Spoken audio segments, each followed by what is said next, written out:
The URL for the web client is https://mycollab.tees.ac.uk/UCS/MiCollab, and you can log in with your U number and password. On this guide, we'll learn how to make a call using the MiCollab softphone client. First, ensure the softphone is enabled by clicking on the softphone icon at the bottom right of the screen. You will need to slide the softphone selection to the right. From the Call Using drop-down selection, ensure the softphone is selected.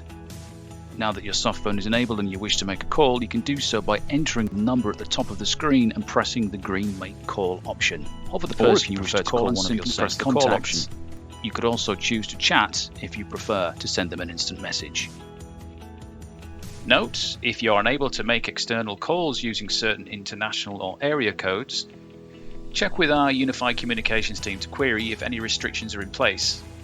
Restrictions may be in place on your extension that restrict your access to long-distance area codes or dialing prefixes.